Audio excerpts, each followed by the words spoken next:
Hi students, 12th standard computer application chapter 11 network examples and protocols. In this video we are going to learn about what is mobile networks and generation of mobile networks. Now let us start. Mobile networks. So a mobile network or a cellular network, it is made up of a large number of signal areas. So the large number of signal areas are called as cells. So these cells join to form a large coverage area. So user can cross into different cells without losing their connections. So within each cell there is a base station and which sends and receives the mobile signals. A mobile device will connect to the nearest or least base station. So the base stations are connected to digital exchange where the communication is sent to the other telephone or data networks. Cells will often be smaller in size in large towns as the number of users in the area is more. So communication over the mobile network is be made up of voice, data, images and text images. So the first mobile network or a cellular network, it is made up of a number of signal areas. So these signals areas we can call it as a cells. And next, mobile networks being assigned to the technology and support the voice data network connectivity using via radio transmission.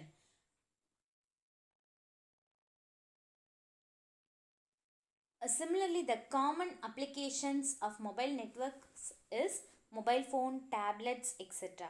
In past, wireless communications largely used circuit switching to carry only voice through a network. But now, currently, we can send both voice and data are being transmitted over both circuit through switch network and packet switch networks. And then it support the mobile network assigned to technology and it support both voice network connectivity through a radio transmission solution, or we can use that wireless. Generation of mobile networks. So the generation of mobile networks are as follows. First generation 1981 NMT launch. Second generation 1991 GSM launch. Second to third generation bridge, that is 2.5 generation year 2000 and GPRS launch. And third generation 3G 2003 UK 3G launch. And fourth generation 2007 and fifth generation 2019. So we have totally 5 generation 1G, 2G, in between 2.5 and 3G, 4G, 5G networks. Now let us see one by one. The first one is first generation 1G year 1981, here NMT launch. So during the initial period, that is the starting period, the mobile system were based on analog transmission. So we send the information through analog signals. The NMT stands for Nordic Mobile Telephone Communication. So they had a very low traffic density of 1 cell per radio channel and a very poor voice quality, and they used unsure and unencrypted transmission, that is it's not a guarantee to protect the data, so which leads to the spoofing of its identities. Next, they used a second generation year 1991 GSM launch. So later the second generation of mobile system were placed on digital transmission. In first generation we used analog transmission. Here we used digital transmission with GSM. Here GSM stands for Global System for Mobile Communication. So GSM was the most popular standard using, here we use 900 MHz and 1800 MHz for the frequency band. So GSM mobile systems grown a digital transmission using SIM. They used a SIM. SIM means SIM stands for Subscriber Identity Module. So the transmission used at TDMA. So here TDMA means stands for Time Division Multiple Access, and CDMA, it stands for Code Division Multiple Access. So these methods are to increase the amount of information transported on the network. Mobility is supported at the layer 2 here, which stops a seamless roaming across the assorted access networks and routing domains.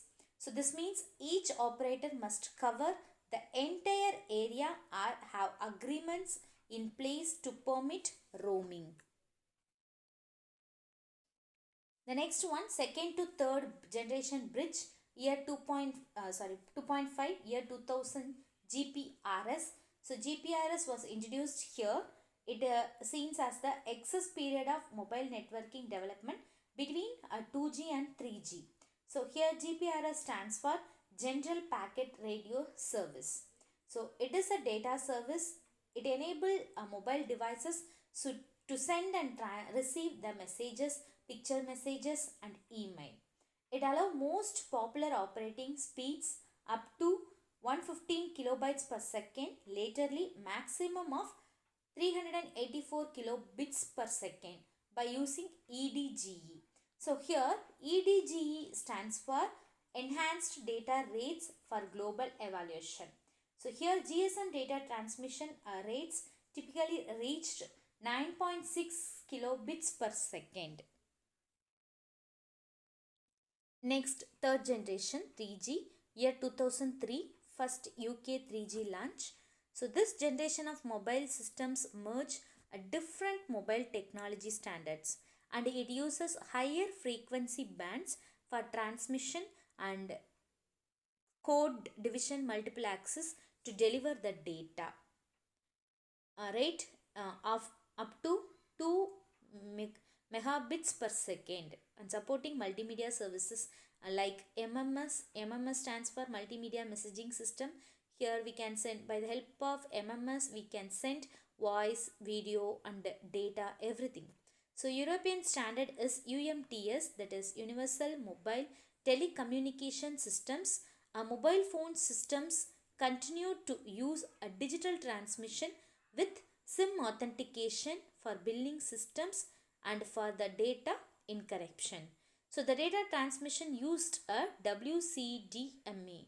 So here WCDMA means wideband code definition multiple access. So one technique to obtain a data rates between 384 kilobits per second and 2048 kilobits per second. So few 3G suppliers use ATM, asynchronous transfer mode, for their over the air network with in MPLS, that is multi-protocol label switching, or IP for their backbone networks.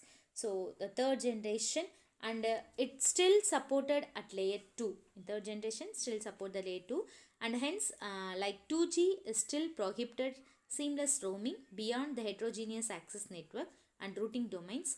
The transmission where band frequencies are between 1900 and 2200 MHz.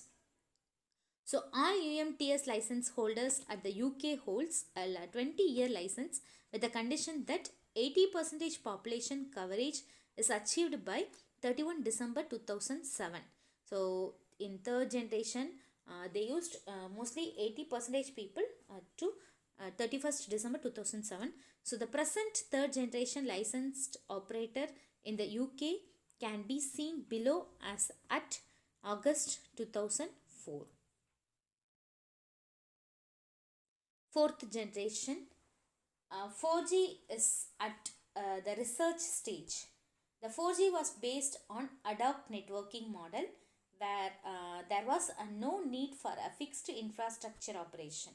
So ad hoc networking requires a global mobility feature, example mobile IP address, and connectivity to a global IPv6 network to support an IP address for each mobile device.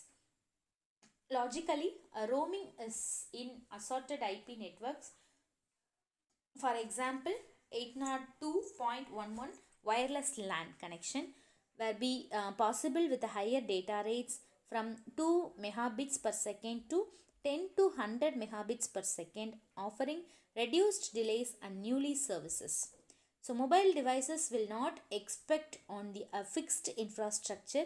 They will require enhanced intelligence to shelf configuration in ad hoc networks and having a routing capabilities to route over a packet switched network.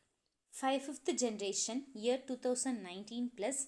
So the fifth is the stage succeed the 4G, that is 3G and 2G systems.